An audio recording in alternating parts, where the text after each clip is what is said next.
الحمدللہ رب العالمین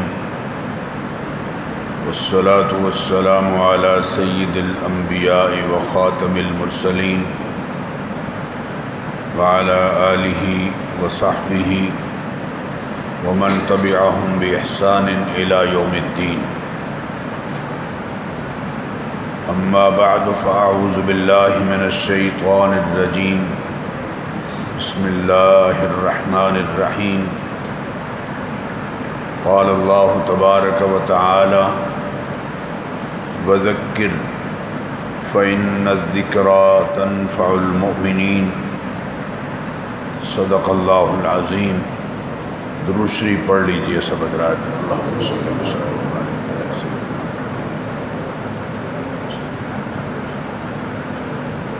آج کے خطبے میں ہم اس بات کا جائزہ لیں گے کہ ماہ رمضان المبارک میں ہم نے کیا تربیت حاصل کی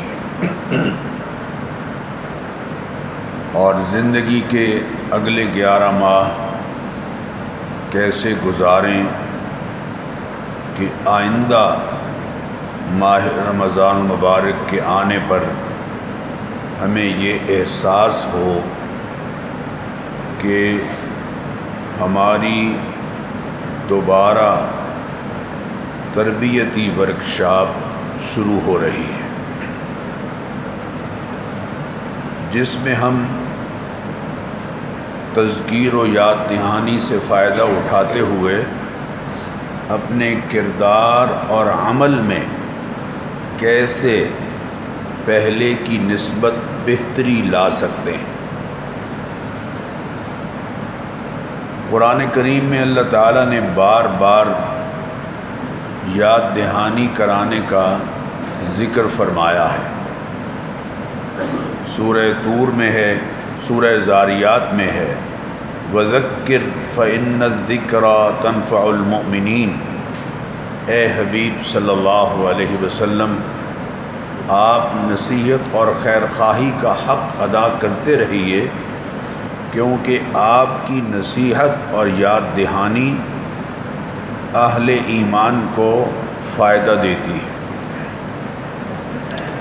سورہ قاف میں اللہ تعالیٰ نے ارشاد فرمایا فَذَكِّرْ بِالْقُرْآنِ مَن يَخَافُ وَعِيدِ۔ اے حبیب صلی اللہ علیہ وسلم، جو لوگ میرے ڈرانے سے ڈرتے ہیں ان کو قرآن کریم کے ذریعے سے نصیحت کرتے رہیے، یاد دہانی کراتے رہیے۔ سورہ طور میں فرمایا فَذَكِّرْ فَمَا أَنْتَ بِنِعْمَةِ رَبِّكَ بِكَاهِنٍ وَلَا مَجْنُونٍ۔ اے حبیب صلی اللہ علیہ وسلم، آپ یاد دہانی کراتے رہیے، اس لیے کہ آپ جنوں کے خبر دینے سے، جنوں سے خبر لے کر بتانے والے نہیں ہیں، اور نعوذ باللہ آپ کی بات کسی دیوانے کی بڑھ نہیں ہے، بلکہ آپ کی نصیحت اہل ایمان کے لیے یقیناً فائدہ مند ہے، اللہ کا آپ پر انعام ہے۔ سورہ غاشیہ میں فرمایا فذکر انما انت مذکر۔ یہ یاد دہانی کرانا آپ کے فرض منصبی میں شامل ہے، اس لیے یاد دہانی کراتے رہیے۔ بلکہ میں آپ سے عرض کروں کہ پورا قرآن کریم خود یاد دہانی ہے۔ 2 جگہ اللہ تعالیٰ نے ارشاد فرمایا کلا انہ تذکرہ اور کلا انہا تذکرہ، بلکہ ایک جگہ فرمایا کہ فَأَيْنَ تَذْهَبُونَ، تم قرآن کی نصیحت کو چھوڑ کر کہاں جا رہے ہو؟ ان هو الا ذکر للعالمین، سارے جہاں والوں کے لیے نصیحت کا سامان تو قرآن کریم کی صورت میں تمہارے پاس موجود ہے۔ اس لیے میرے بزرگوں اور دوستو، آج کی گفتگو پر آپ کی توجہ ہو، ماہ رمضان المبارک ایک دور کا خاتمہ نہیں بلکہ در حقیقت ایک نئے دور کا آغاز ہے۔ یعنی رمضان انتہا نہیں بلکہ ابتدا ہے، اس لیے کہ رمضان اگرچہ رخصت ہوا لیکن اس کے تقاضے، شریعت اور اس کے احکام، اللہ تعالیٰ اور اس کے بندے کا اللہ سے تعلق بہرحال موجود ہے۔ اس لیے ہمیں یہ جائزہ لینا چاہیے، اور اگر آپ دھیان دیں گے اس بات کی طرف تو یقیناً ہم سب مل کر اس بات کا جائزہ لیں گے کہ رمضان المبارک میں کن حوالوں سے اور کن پہلوؤں سے ہماری تربیت ہوئی ہے۔ میرے بزرگوں اور دوستو، دنیا میں تربیتی ورکشاپس کا بنیادی مقصد یہ ہوتا ہے کہ آئندہ سروس کا دورانیہ اس تربیت کے مطابق گزارا جائے۔ کسی بھی ٹریننگ کے مرحلے کے ختم ہونے کے بعد اگر ایسا ہو کہ ٹریننگ کے دورانیے کے ختم ہوتے ہی اگلے دن اس کے برعکس معاملہ شروع ہو جائے تو پھر دو باتوں میں سے کوئی ایک یقینی ہے۔ یا تو یہ کہ جو ٹریننگ کی ورکشاپ ہے وہ اپنا مؤثر کریکولم نہیں رکھتی، یا پھر یہ کہ تربیت لینے والوں نے اس ٹریننگ اور تربیت کو کوئی اہمیت نہیں دی۔ یہ بات تو طے شدہ ہے کہ رمضان المبارک کے جو تربیتی پہلو ہیں جو خود اللہ تعالیٰ نے متعین کیے ہیں وہ بالکل برحق ہیں اور درست ہیں۔ یعنی کریکولم اس کا اور نصاب اس کا اور کانٹینٹ اس کا یقیناً درست ہے۔ رمضان کے تربیتی مقاصد کی اہمیت کو خود اللہ تعالیٰ اور اس کے حبیب صلی اللہ علیہ وسلم نے بیان فرمایا ہے۔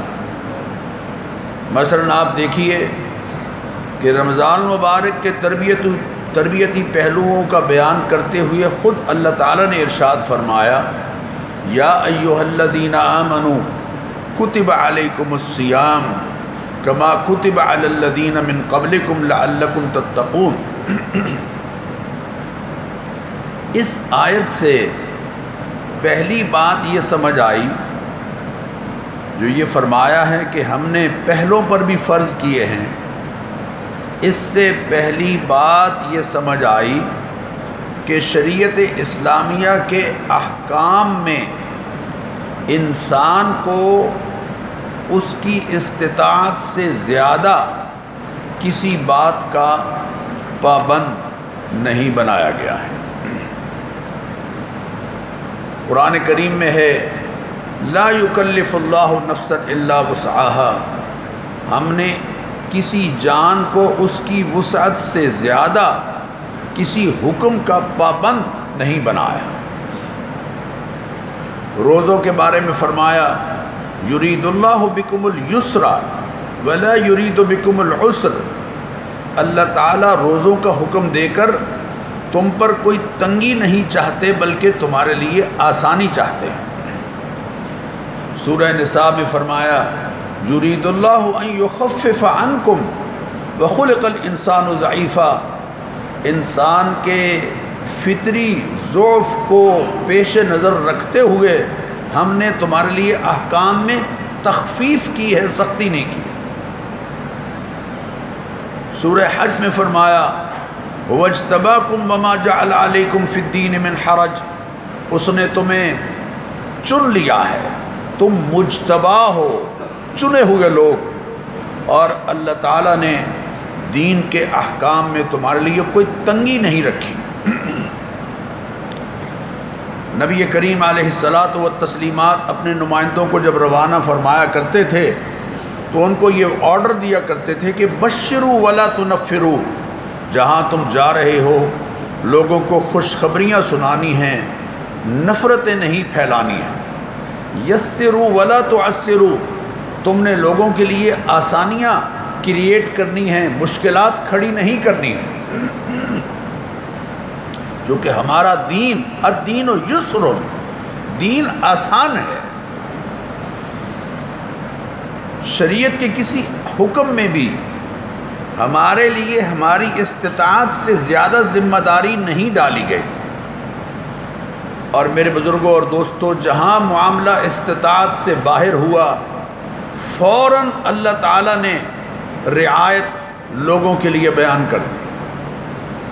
چنانچہ آپ دیکھ رہے ہیں کہ روزوں کے بارے میں فرمایا فمن کان مریضا او علی سفر فعدۃ من ایام اخر، جو بیمار ہے یا سفر پر ہے وہ ان دنوں میں روزہ رکھنا چھوڑ دے، بعد میں گنتی پوری کر لے۔ حج کے بارے میں فرمایا فمن کان منکم مریضا او بہ اذی من رأسہ ففدیۃ من صیام او صدقۃ او نسک، جو حج کے سفر میں ہے، بیمار ہو جاتا ہے، اس کے سر میں ایسی تکلیف ہے کہ سر مڈاتا ہے تو زخمی ہو جانے کا خدشہ ہے، وہ روزے رکھ لے، کچھ صدقہ کر دے، قربانی کر دے۔ ایک رعایت کا پہلو اللہ تعالیٰ نے وہاں بھی بیان فرما دیا۔ نماز کے بارے میں فرمایا فلیس علیکم جناح ان تقصروا من الصلاۃ، سفر میں ہو تو تمہارے لیے یہ رعایت ہے کہ تم نماز میں قصر کرو۔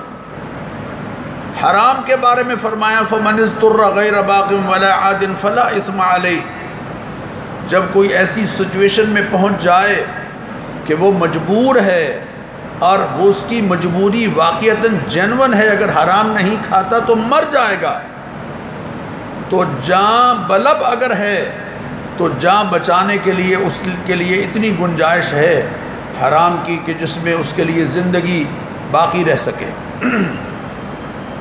کلمہ کفر کے بارے میں فرمایا الا من اکرہ وقلبہ مطمئن بالایمان، اگر کسی پر ایسا جبر ہے کہ کن پٹی پر اس کے پستول رکھ دیا گیا کہ کفر کا کلمہ کہو ورنہ تمہیں قتل کر دیں گے، تو دل اگر اس کا ایمان پر مطمئن ہے تو زبان سے اگر اس نے ایسا کلمہ کہہ بھی دیا تب بھی اللہ تعالیٰ اسے معاف فرما دے گا۔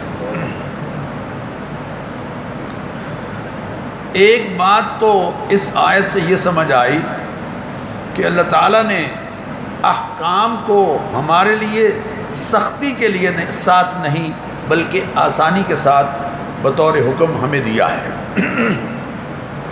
دوسری بات لعلکم تتقون، تاکہ تم تقوی اختیار کرو، یعنی اللہ کی نافرمانی سے بچ کر اللہ کی ناراضی سے ڈرتے ہوئے اس کے احکام بجا لاؤ۔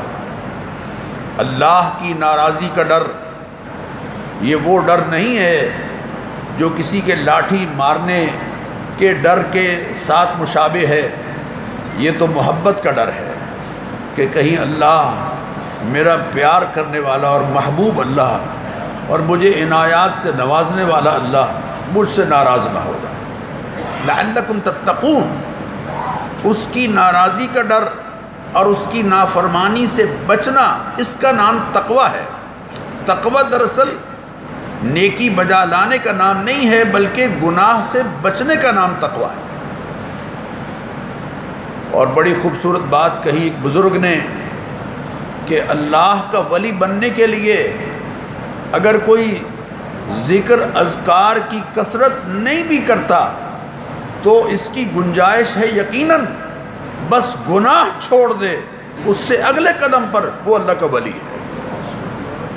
جو قرآن کریم میں ہے الا ان اولیاء اللہ لا خوف علیہم ولا هم یحزنون الذین آمنوا وکانوا یتقون، ایمان کے ساتھ جب گناہ چھوڑ دیتا ہے تو پھر اللہ اس کو اپنا ولی قرار دے رہے ہیں۔ تیسرا پہلو جو ہم نے اس رمضان مبارک میں سیکھا یہ کہ ان تصوموا خیر لکم ان کنتم تعلمون، کہ شریعت کے تمام احکام روزے کے ساتھ ساتھ جتنے احکام ہیں وہ تمہاری بہتری کے لیے ہے۔ وَلَكُمْ فِي الْقِصَاصِ حَيَاةٌ يَا أُولِي الْأَلْبَابِ لَعَلَّكُمْ تَتَّقُونَ، یہ قصاص کا جو نظام ہم نے تمہارے لیے دیا ہے اس میں تمہاری زندگی ہے۔ چوتھی بات جو قرآن کریم کی روشنی میں ہم نے رمضان میں سیکھی، وَلِتُكْمِلُوا الْعِدَّةَ، کہ تاکہ تم اس گنتی کو پورا کرو۔ یعنی ہم نے یہ بات سیکھی کہ احکام بلا کم و کاست پوری طرح بجا لانا لازمی ہے۔ اس لیے نماز کے بعد جو ہم دعا کرتے ہیں بڑی خوبصورت 3 جملے ہیں لیکن ان کے معانی میں بڑی وسعت ہے۔ رب اعنی علی ذکرک و شکرک و حسن عبادتک، اے پروردگار میری مدد فرما کہ میں تیری عبادت کروں اور تیرا شکر بجا لاؤں، میں تیرا ذکر کروں اور تیرا شکر بجا لاؤں، اور تیری عبادت عمدگی سے بجا لاؤں۔ عبادات کو سلیقے سے بجا لانا، اعمال کو سلیقے سے بلا کم و کاست بجا لانا، اور کسی بھی کام کو حسن و خوبصورتی کے ساتھ بجا لانا، یہ ہے مومن کی شان۔ یا ایھا الذین آمنوا ادخلوا فی السلم کافہ، اے ایمان والو پورے کے پورے اسلام میں داخل ہو جاؤ، دین کو شریعت کے مطابق نہیں طبیعت کے مطابق ماننا یہ اللہ والوں کا مزاج نہیں ہے۔ دین کو شریعت کے مطابق ماننا ہے، چاہے طبیعت پر کوئی بات ناگواری کیوں نہ گزر رہی۔ وَلِتُكَبِّرُوا اللَّهَ عَلَى مَا هَدَاكُمْ وَلَعَلَّكُمْ تَشْكُرُونَ، اس جملے سے یہ بات سمجھ آئی کہ اعمال صالحہ کی توفیق اور اس کی ہدایت ملنے پر اللہ کی بڑائی کا اقرار، اظہار اور اس کا شکر بجا لانا ہے۔ بھلائی حاصل ہوگی، اللہ اکبر اللہ اکبر، جب اللہ کی مان کر چلیں گے۔ ذرا غور کیجیے الفاظ پر، دعاؤں کی قبولیت حاصل ہوگی جب اللہ کی مان کر چلیں گے۔ اذا سألك عبادی عنی فإنی قریب اجیب دعوت الداع اذا دعان فلیستجیبوا لی ولیؤمنوا بی لعلہم یرشدون۔ اگر تم رشد اور ہدایت اور بھلائی چاہتے ہو اور یہ چاہتے ہو کہ تمہاری دعائیں قبول ہوں، تو پھر اللہ بڑی پیار سے اللہ فرماتے ہیں اذا سألك عبادی عنی، اے میرے محبوب جب آپ سے میرے بارے میں میرے بندے پوچھتے ہیں تو آپ ان کو بتا دیجئے کہ میں تو بہت قریب ہوں۔ اجیب دعوت الداع اذا دعان، جب بھی کوئی پکارنے والا پکارتا ہے، وہ نمرود کی آگ میں ہو تب بھی میں اس کی پکار سنتا ہوں، وہ مچھلی کے پیٹ میں ہو تب بھی میں اس کی پکار سنتا ہوں۔ وہ اللہ اکبر دشمنوں میں گھرا ہوا ہے اور اسباب منقطع ہیں، ایک طرف سمندر کی موجیں ہیں اور دوسری طرف فرعون کی فوجیں ہیں اور کوئی سبب نظر نہیں آ رہا۔ اور پھر موسیٰ کہتے ہیں کلا ان معی ربی، یقیناً میرا رب میرے ساتھ ہے، میں دعاؤں کو سنتا ہوں لیکن ایک بات تم سے یہ چاہتا ہوں کہ فَلْيَسْتَجِيبُوا لِي وَلْيُؤْمِنُوا بِي، جیسے مجھ سے توقع رکھتے ہو کہ میں تمہاری دعاؤں کو قبول کروں، اس طرح تم بھی میری بات کو قبول کرو، پھر یقیناً جب تم قبول کرو گے میں بھی تمہاری دعائیں قبول کروں گا۔ فَلْيَسْتَجِيبُوا لِي وَلْيُؤْمِنُوا بِي لَعَلَّهُمْ يَرْشُدُونَ۔ یہ احکام جس قدر بھی ہیں، رمضان کے روزے ہیں، اعتکاف ہے، یہ حدود اللہ ہیں، اور ان کی خلاف ورزی نہ کرنا، تلک حدود اللہ فلا تعتدوها۔ اسی طرح میرے بزرگوں اور دوستوں، رمضان میں ہم نے یہ سیکھا کہ حکم ربانی پر اپنی نفسانی خواہشات کو قربان کرنا ہے۔ وہ شہر الصبر، یہ صبر کا مہینہ ہے۔ صبر والصبر ثوابہ الجنہ، اور حضور نے فرمایا ایسا صبر اس کا اجر جنت ہے۔ اور صبر کے معنی کیا ہیں؟ حضرت شیخ عبد القادر جیلانی رحمہ اللہ نے صبر کا معنی واضح کرتے ہوئے فرمایا کہ ایک تو عمومی معنی ہم سمجھتے ہیں کہ صبر کا معنی یہ ہے کہ کوئی تکلیف آئے تو اس کو حوصلے اور ہمت کے ساتھ برداشت کر لیں، اور اللہ کی شکایت اس کی مخلوق کے سامنے نہ کرتے پھریں، بلکہ اللہ سے اگر شکایت ہو تو وہ شکایت بھی اس اللہ ہی سے کرے۔ اللہ سے اگر شکایت ہے تو اس کی شکایت مخلوق سے کرنا، یہ تو ایسے ہی ہے کہ کیس سپریم کورٹ میں درج کرنا ہے، نعوذ باللہ۔ یہ میں مثال بالکل فٹ نہیں آ رہی، لیکن میں عرض کر رہا ہوں سمجھانے کے لیے کہ کیس سپریم کورٹ کا ہے اور نیچے سیشن کورٹ کے کسی جج سے اور کسی مجسٹریٹ سے جا کے بات کر رہے ہیں، اللہ کی شکایت میرے اللہ سے کی جائے۔ اور انبیاء نے ہمیشہ یہ سکھایا ہے۔ حضرت ایوب علیہ السلام کہہ رہے ہیں رب، بڑا سلیقہ سکھایا، رب انی مسنی الضر وانت ارحم الراحمین، میرے پروردگار میں بیمار ہو گیا ہوں، مجھے تکلیف ہے اور تو بڑا مہربان ہے۔ یہ بھی نہیں کہا کہ تکلیف تیری طرف سے آئی ہے تجھے ٹھیک کرنے ہے، نہیں یہ نہیں کہا، بلکہ سلیقہ سکھایا، رب انی مسنی الضر وانت ارحم الراحمین، میں تکلیف میں ہوں اور تو بڑا مہربان ہے۔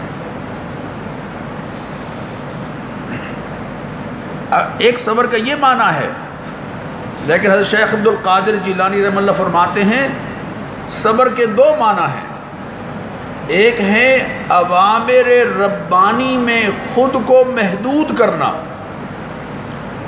اوامر ربانی احکام میں خود کو محدود کر لینا، اور جو دائرہ اللہ نے متعین کیا ہے اس سے باہر نہ نکلنا۔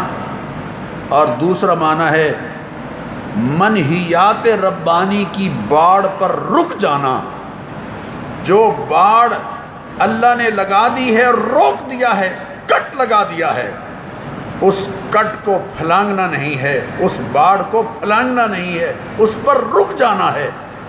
جب یہ صبر ہوتا ہے تو اس پر اللہ فرماتے ہیں انما یوفی الصابرون اجرہم بغیر حساب، ایسے صبر کرنے والے کو ہم بے حساب اجر عطا فرماتے ہیں۔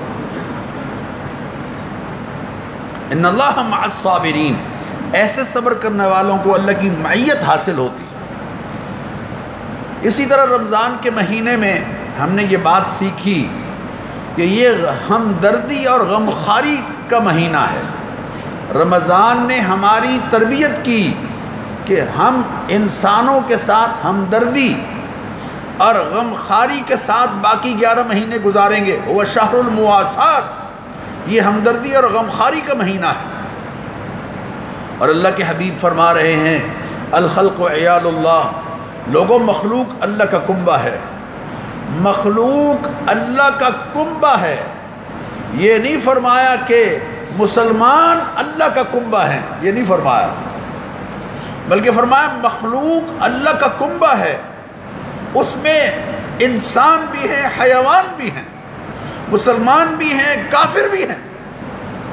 الخلق عیال اللہ، مخلوق اللہ کا کنبہ ہے۔ فاحب الخلق الی اللہ من احسن الی عیالہ، اور اللہ کی مخلوق میں سب سے محبوب وہ ہے جو اب اللہ کی مخلوق کے ساتھ اس نے سلوک کا مظاہرہ کرتا ہے۔ میرے بیٹے کے ساتھ جو کوئی اچھا سلوک کرتا ہے مجھے اچھا لگتا ہے، میری اولاد کے ساتھ جو حسن سلوک کا مظاہرہ کرتا ہے، پیار کرتا ہے، مجھے اچھا لگتا ہے۔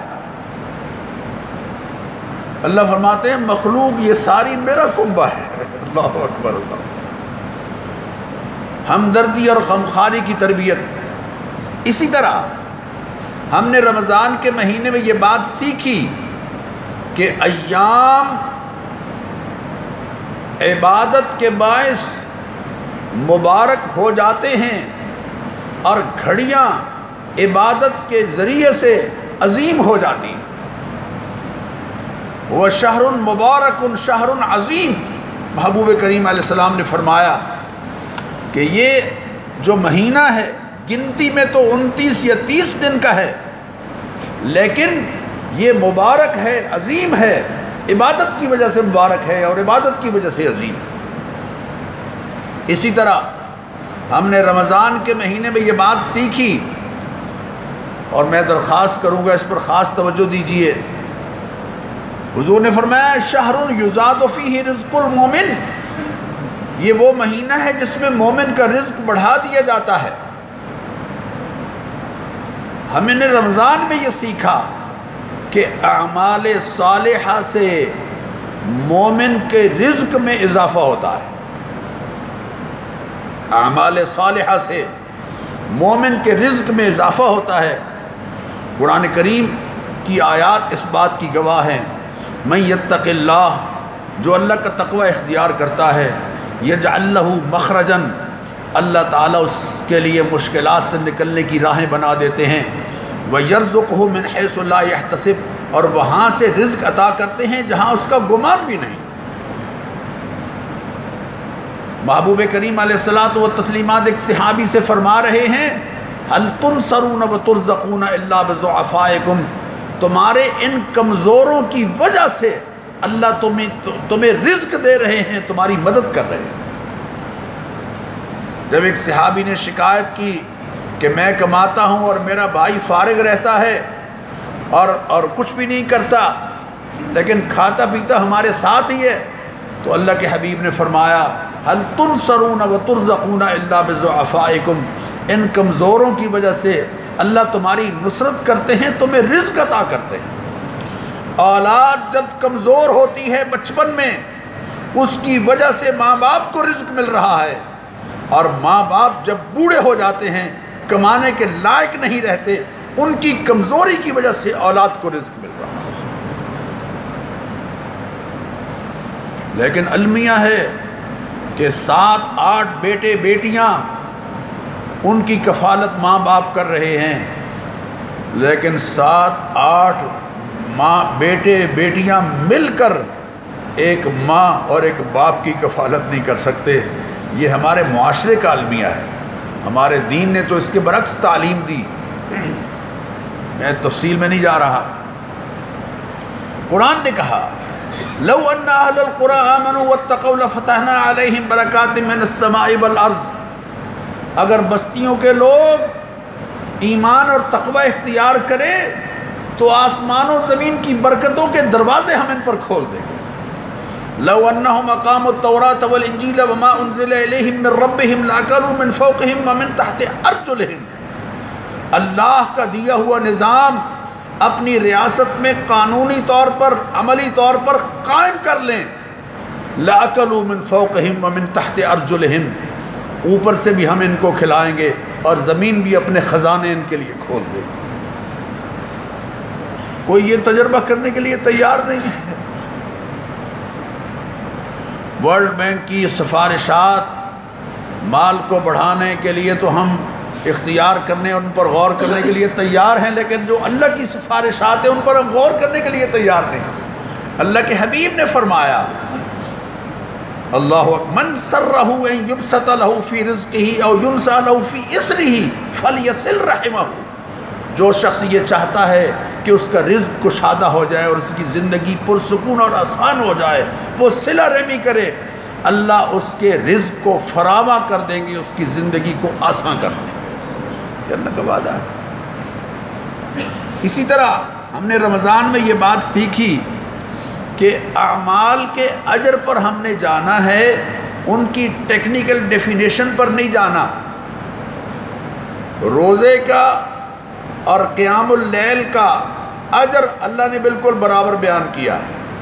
روزہ فرض ہے، قیام اللیل سنت ہے۔ ہم اس چکر میں نہیں جائیں گے کہ وہ تو سنت ہے لہذا اس کو چھوڑ دیں، اور یہ فرض ہے اس کو بجا لائیں۔ ہمیں اجر پر جانا چاہیے، جو اجر روزے کا ہے بالکل وہی اجر قیام اللیل کا ہے، تراویح کا ہے۔ اور اسی طرح ہم نے روزے میں رمضان میں یہ بات سیکھی کہ اعمال کا اجر بڑھا دینا یہ اللہ تعالیٰ کی شان کریمی اور اس کی شان رحیمی کا مظہر ہے، لیکن یہ اجر جو بڑھنا ہے یہ کوالٹی بڑھ جاتی ہے، کوانٹیٹی اتنی ہی رہتی ہے۔ جو حضور نے فرمایا نا کہ اس مہینے میں نفل عمل من تقرب فیہ بخصلۃ من الخیر کان کمن ادی فریضۃ فیما سوا، نفلی عمل کا اجر فرض کے برابر ہو جاتا ہے، اور فرض 70 گنا بڑھ جاتا ہے، کوالٹی میں بڑھ جاتا ہے، کوانٹیٹی اتنی ہی رہتی ہے۔ کوئی اپنی قضا نمازوں کو کیلکولیٹ کر کے کہیں 70 مائنس نہ کرتا رہے ہر نماز کے ساتھ، وہ اپنی جگہ برقرار رہیں گے۔ اسی طرح یہ جو حرمین شریفین میں نماز کا اجر بڑھ جاتا ہے، 2-4 دن پہلے ایک صاحب مجھ سے پوچھ رہے تھے کہ میں عمرہ رمضان میں کر کے آیا ہوں، تو مولانا وہ جو 1,00,000 گنا نماز کا اجر بڑھ جاتا ہے تو پچھلی کئی سال کی نمازیں مائنس ہو سکتی ہیں؟ میں نے کہا بندہ خدا، کوالٹی بڑھتی ہے، کوانٹیٹی اتنی ہی رہتی ہے، یہ بات واضح ہونی چاہیے۔ اسی طرح ہم نے رمضان کے مہینے میں یہ تربیت حاصل کی کہ یہ سخاوت کا مہینہ ہے، اور مومن کا ہاتھ کھلا رہتا ہے اللہ کی راہ میں خرچ کرنے کے لیے۔ من فطر فیہ صائما کان مغفرۃ لذنوبہ، جو روزہ افطار کراتا ہے اللہ تعالیٰ نے اس کے لیے بخشش کا فیصلہ کیا ہے۔ وعتق رقبتہ من النار، اس کی گردن کی آزادی کا فیصلہ کیا ہے جہنم سے۔ وکان لہ مثل اجرہ من غیر ان ینقص من اجرہ شیء، روزہ دار کے اجر میں کمی کیے بغیر اتنا ہی اجر افطار کرانے والے کو اللہ تعالیٰ فرماتے ہیں۔ ومن اشبع صائما، جو روزہ دار کو پیٹ بھر کے کھانا کھلاتا ہے، سقاہ اللہ من حوضی شربتن، اللہ اس کو میرے حوض کوثر سے وہ پانی پلائیں گے کہ جنت میں داخلے تک پھر اس کو پیاس نہیں لگے گی۔ یہ رمضان کے مہینے میں ہم نے سیکھا، سخاوت سیکھی، سخاوت سیکھی۔ اور حدیث میں آتا ہے کان رسول اللہ صلی اللہ علیہ وسلم اجود الناس بالخیر، اللہ کے حبیب کان رسول اللہ اجود الناس بالخیر، اللہ کے حبیب سب سے زیادہ سخی۔ وکان اجود ما یکون فی رمضان، اور جب رمضان کا مہینہ آتا تو آپ کی سخاوت باد نصیب ایک تیز چلنے والی ہوا کی طرح بڑھ جایا کرتی تھی۔ اللہ اکبر۔ ایک مرتبہ حضور نے صحابہ سے پوچھا من اجود جودن، بتاؤ سب سے بڑا سخی کون ہے؟ تو صحابہ خاموش ہو گئے اور عرض کیا کہ آپ خود ارشاد فرمائیں۔ تو آپ نے فرمایا اللہ اجود جودن، سب سے بڑا سخی تو خود اللہ تعالیٰ ہے، کہ جو ساری عمر اس کا باغی رہا اور جو خوراک کے آغاز میں اس کا نام لینے کے لیے بھی تیار نہیں۔ جب حضرت ابراہیم نے اس کو دسترخوان سے اٹھایا تو اللہ نے ابراہیم سے کہا اس کو واپس بلاؤ۔ اللہ اکبر۔ دوستانہ کجا کنی محروم تو کے با دشمنہ نظرداری، تو اپنے پیاروں کو کہاں محروم کرے گا، تو دشمنوں کو بھی پال رہا ہے۔ اللہ اکبر، تو دشمنوں کا بھی خیال رکھتا ہے۔ پھر حضور نے فرمایا انا اجود جودن، میں سخی ہوں۔ اور پھر حضور نے فرمایا وہ سخی ہے جو سیکھتا ہے دین اور پھر اس کو لوگوں میں پھیلاتا ہے۔ اسی طرح رمضان میں ہم نے تربیت حاصل کی کہ فحش گوئی اور بیہودہ گفتگو اور شور و شغب سے ہم نے بچنا ہے۔ اذا کان یوم صوم احدکم فلا یرفث ولا یسخب، جب کوئی روزہ کی حالت میں ہے تو وہ بیہودہ گفتگو نہیں کرے گا اور شور و شغب بلا وجہ نہیں کرے گا۔ اور فَإِن سَابَّهُ أَحَدٌ أَوْ قَاتَلَهُ فَلْيَقُلْ إِنِّي صَائِمٌ، اگر کوئی اس کو گالی دیتا ہے یا اس سے جھگڑا کرتا ہے تو فوراً کہہ دیتا ہے کہ جناب میں تو روزے سے ہوں، میں یہ کام نہیں کر سکتا، میں آپ کی بات کا جواب نہیں دے سکتا۔ اسی طرح جھوٹ اور ناجائز امور سے بچنے کی ہم نے تربیت حاصل کی، کیونکہ رمضان میں ہمیں یہ بتایا گیا کہ من لم يدع قول الزور والعمل به فليس لله حاجة في ان يدع طعامه وشرابه، جو شخص جھوٹ بولنے اور جھوٹے کردار سے باز نہیں آتا اس کے بھوکے پیاسے رہنے کی اللہ کو کوئی ضرورت نہیں۔ رب صائم ليس من صيامه الا الجوع ورب قائم ليس من قيامه الا السحر، کئی روزہ دار ایسے ہیں کہ جن کو بھوک کے سوا کچھ نہیں ملتا، اور کئی شب زندہ دار ایسے ہیں کہ جن کو رت جگہ کے سوا کچھ نہیں ملتا۔ یہ تربیت ہماری رمضان کر رہا ہے۔ اسی طرح خود کو اللہ کی چوکھٹ پر ڈالنے کی تربیت اعتکاف کی صورت میں، اور اب اس بات کی طرف بھی توجہ دیجیے خاص کہ ہم نے رمضان کے مہینے سے یہ تربیت حاصل کی کہ صریح احکامات خداوندی کو بلا ترمیم ہم نے قبول کرنا ہے۔ عیسائی برادری نے اپنی مرضی سے روزے موسم بہار میں متعین کر لیے اور یہ کہا کہ چونکہ ہم نے اپنی مرضی سے موسم بہار طے کیا ہے لہٰذا 10 روزے اور بڑھا لیتے ہیں۔ رمضان ہماری یہ تربیت کرتا ہے کہ ہم نے اپنے پاس سے اللہ کے حکم میں ترمیم نہیں کرنی۔ روزے گرمیوں میں آئیں گے تو گرمیوں میں رکھیں گے، سردیوں میں آئیں گے تو سردیوں میں رکھیں گے، ہم اپنے پاس سے ترمیم نہیں کر سکتے، ہم اپنی مرضی سے سردیوں میں مخصوص نہیں کر سکتے۔ اسی طرح اس جملے پر بھی توجہ دیجیے کہ رمضان کے مہینے میں ہماری یہ تربیت ہوئی کہ ایام اور اوقات کے اس طرح سے تقرر، ایام اور اوقات کو اس طرح سے مقرر کرنا کہ ثواب انہی ایام اور اوقات میں محدود ہو، اس کا اختیار صرف اللہ کو ہے، اور اس کو بیان کرنے والے حضرت محمد الرسول اللہ صلی اللہ علیہ وسلم۔ باقی دنیا میں کسی شخص